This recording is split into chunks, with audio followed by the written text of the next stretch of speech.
Ah, another magical day to be me. Everyone's favorite D&D talk-abouter, Davvy Chappy. Alright, what's on the schedule for today? No. Please, no! No! No! Davvy. Here's the news. Queen Amelia wants you to clean that up. Davvy. What's... Oh, dear. Oh, no! Especially the wizard. Well, it's been a long time coming, but the day has finally arrived. The prodigal class has been given its turn on the block. The moment is here for me to finally give my guide for the Ranger. For those of you who don't know, I've always been exceptionally critical of the Ranger due to feeling like the class doesn't play as well as the other classes, and since it is the biggest new player bait class, it has a tendency for new players to lose interest the longer they play. However, the Davvy Chappy channel has always been determined to bring the utmost professionalism to every video, so I'm gonna try to be as unbiased as possible while I go over our favorite little nature boy. And do keep in mind that, as always, this video is just my opinion, so if you don't happen to agree with everything I say about the Ranger, more power to you. Always play the way you want. But, with that out of the way, let's begin. So, the Ranger is what happens when you have a book and a movie series that popularizes the character so much that everybody wants to be that character in their own games, despite missing the point that the actual Ranger was somebody else entirely. A mix of fighter, rogue, and druid, the Ranger looks at all the other classes and laughs as they struggle to tie knots and put up tents because the Ranger went to Boy Scout camp and they all didn't. While at Boy Scout camp, the Ranger saw what all the other kids were doing and decided that it wanted to get a merit badge and everything, so the Ranger has the combat prowess of a fighter, the stealth and agility of the rogue, and the magic powers of the druid, all of which have their own rangery spin on them. Now, the downside to dipping your feet into so many different beehives is that you'll never outdo any of the other classes in their own field of expertise, but having a combination of all three means that you can position yourself in a lot of different ways and take advantage of a lot of the different styles of play, which means that the Ranger is a good choice for completely new players to start out as, since it lets you try out a lot of different things without committing yourself wholly to one playstyle. Especially since, like the Paladin, you don't learn magic until level 2, so you get a little bit of time to learn how to make a character and play the game before taking on the extra hassle of writing down all of your spells. That being said, the newbie class title comes at a cost, since as the game goes on, you'll find yourself getting less and less effective without the aid of magical items or creative thinking. So talk to your DM if you have a loss in power lasting more than 8 hours. On the tabletop, Rangers generally have two styles of play, the one that no one expects, which is the dual swords melee combat, and the one that everyone and their great-great-grandmother chooses using a goddamn stick tied to some string. Also, technically you could also use a one-handed weapon, since that's one of the fighting styles that the Ranger can choose, but you'd basically just be using a single short sword until you can buy a rapier, and why would you do that when you can be Legolas? For a basic understanding of those different types of combat, check out my combat guide, and don't mind all the rapid movement and whoosh sounds, I was going through a phase. But the Ranger gets many nature-themed abilities to assist with the killing and the stabbing, although unfortunately, Favorite Enemy is not one of them. Favorite Enemy lets you choose one monster type or two species of humanoids to have a massive hate boner for, and it lets you speak their language, track them easier, and more easily recall information about them. I'm personally of the opinion that it should have also conferred a damage bonus onto your Favorite Enemy, but at least you still get the free language. Your other starting ability is Favored Terrain, which is the one that I really take issue with. Essentially, Favored Terrain gives you an absolute butt-ton of abilities, from completely ignoring difficult terrain, to always being alert to surprise attacks, to tracking easier, to never being able to get lost except by magical means, and a couple of other abilities. But the big caveat is that these abilities only apply in one type of terrain that you choose, until later when you can choose one other, and in the words of my very first video, if you chose forest and the campaign takes place in a city, or underground, or underwater, or in space, or in the octagon, you're just shit out of luck.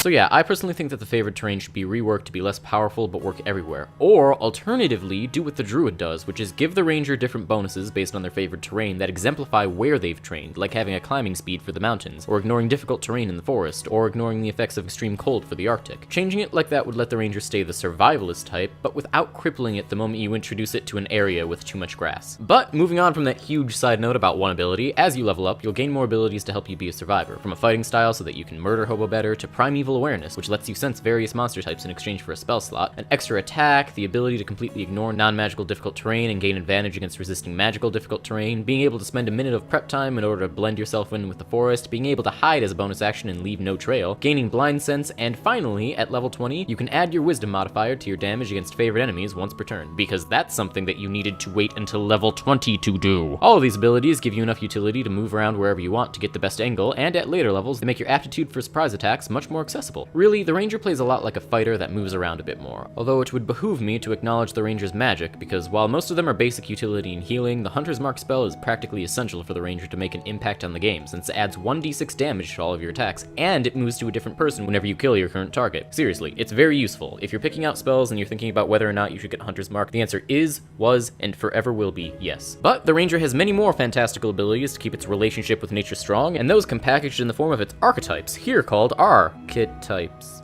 Fuck it, the revised Ranger called them conclaves, so I'm calling them conclaves. Come on, wizards, throw the Ranger a frickin' bone. But yes, the Ranger has a total of 5 conclaves to choose from, which is a depressingly small amount, but at least it's better than the Druid. And the first conclave to talk about is the iconic Ranger archetype, the Hunter. The Hunter is, surprisingly, a really creative archetype in that every new ability is actually a choice of like 3 or 4 different buffs, leading to a character that can be heavily customized compared to the other classes. You get your choice between attack buffs that let you specialize in either single target damage or crowd damage, 2 different selections of defense buffs that give you a crazy amount of can't touch this options, like giving disadvantage on reaction attacks or letting you have the damage that someone does hit you, and a multi-attack buff that lets you either let down a hail of arrows or lets you Crimson Dervish all around the field. All of these abilities give you a straight combat advantage, and they let you specialize your Ranger to behave exactly how you want them to so that you can become the Hunter that you always wanted to be. If you like the Ranger and just want more Ranger for your Ranger, the Hunter will leave you feeling like home.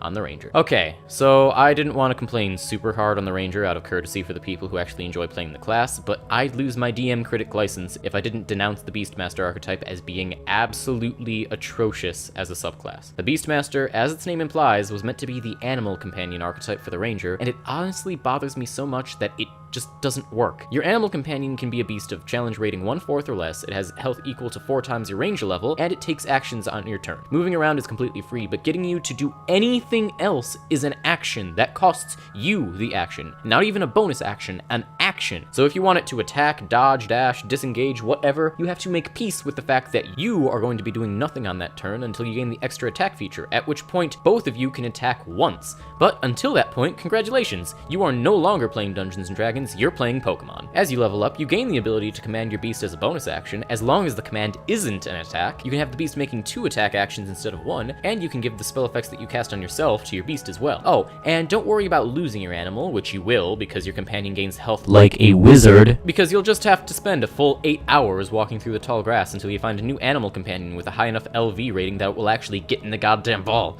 Honestly, this archetype bothers me so much that I now have to talk about the coolest Ranger class just to get this awful taste out of my mouth. And onto the coolest Ranger class, and annoyingly one of the coolest archetypes in the game, the Horizon Walker. This thing is all sorts of badass. The Horizon Walker acts as a sort of interdimensional police force, finding extraplanar threats and sending them back through the border like an ass-kicking space cop. Powers include being able to naturally sense the nearest planar portal, dealing extra force damage, becoming ethereal, teleporting between attacks, gaining an extra attack when you teleport, and gaining temporary resistance for a turn. The Horizon Walker was made to hunt people down and allow nothing to stop it, and it's tied to a class that already has freedom of movement, so now you're just entirely unstoppable, especially with a damage boost. This archetype, plus Hunter's Mark, plus Giant Slayer, and you're hitting for 4 dice of d6s and 8s on a turn. If you're looking to become a Guardian of the Galaxy, look up to the Horizon Walker. Now, if you wanted to put more rogue into your diet and really lean into the hit and run tactics, then you'll want to pick up the archetype with the edgiest name, the Gloom Stalker. Favored by drow and other such types who like to throw surprise parties where the party favors are knives and the special entertainment is fear, the Gloom Stalker hides in the shadows, waiting for their target to step into the perfect position for them to strike, keeping with the theme of surprise, attack. Your first ability lets you add your wisdom modifier to your initiative, as well as gives you an increased movement speed and extra attack, but only during the first turn of combat. It also gives you dark vision and gives people who already have dark vision even darkier dark vision, as well as making you invisible to anyone who can only see you with their own dark vision. After that, you gain proficiency in wisdom saving throws, you can make an extra attack if you miss one of them, and you can make every attack against you have disadvantage if it doesn't already have advantage,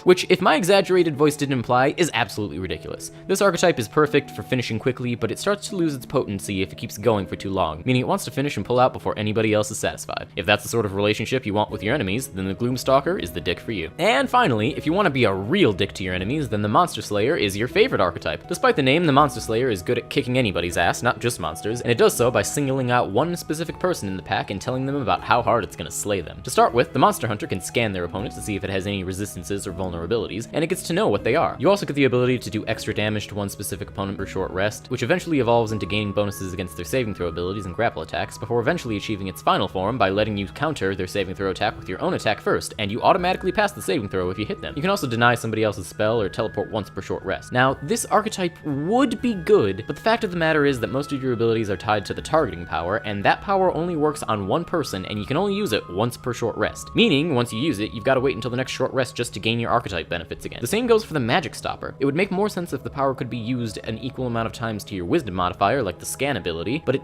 doesn't, so you basically get to twiddle your thumbs and play a vanilla ranger once you've killed the thing that you really wanted to kill. Still, if you have enough resolve to resist using your linchpin power until it becomes absolutely necessary, then you can go hunt monsters all you'd like, unless you only have a PC. The PC port doesn't come out for a few months.